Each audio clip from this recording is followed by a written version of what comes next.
জয়গুরু বন্ধুরা, আমার চ্যানেলে বিটিজ কিচেনে আপনাদের সবাইকে স্বাগত।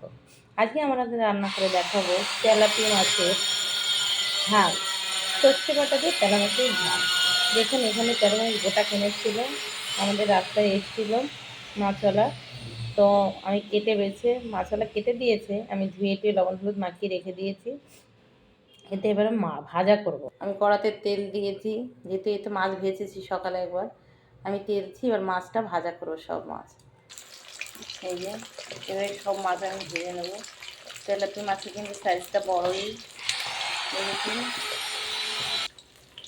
আমি এই তেলাপিয়া মাছের ঝালে যে উপকরণগুলো দেবো সেগুলো হচ্ছে জিরে বাটা, লঙ্কা বাটা, সর্ষে বাটা, আদা বাটা। আমি এইগুলো দিয়ে ঝাল করবো। এটাকে তেলাপিয়া মাছের সর্ষের ঝাল। মাছ ভাজা হয়ে গেছে, নামিয়ে নিয়েছি। এবার এই মাছের তেলে ফোড়ন দেবো, দিয়ে দেবো জিরে, তেজপাতা ফোড়ন।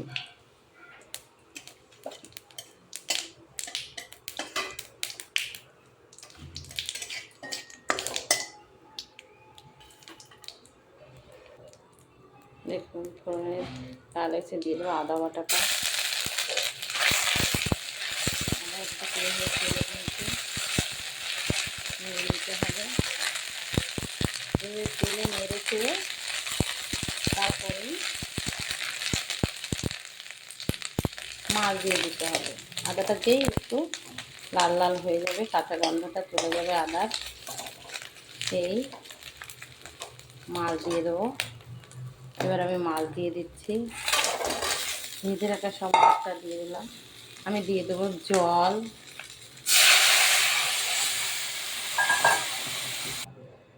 নুন দিয়েছি, দিয়ে দেবো আমি লবণ, আন্দাজ মতো লবণ দেবেন। দিয়ে দেবেন হলুদ, যেহেতু মাছ ভাজা হলুদ থাকে তাই সামান্য পরিমাণে হলুদ দিতে হয়, সামান্য পরিমাণেই হলুদটা দিয়ে দেবেন। ঝোলে কি সুন্দর দেখুন জাল হচ্ছে, টাওয়ায় ফুটছে। এবার আমি লঙ্কা বাটা, জিরে বাটাটা দিয়ে দেবো। দিয়ে দেবো লঙ্কা বাটা, দিয়ে দেবো জিরে বাটা। এবার এটাই ঝোলে জাল হবে সুন্দর। দেখো আমার তেলাপিয়া মাছের সর্ষের ঝাল হয়ে এসছে। এবার আমি সর্ষে বাটাটা দিয়ে দেবো।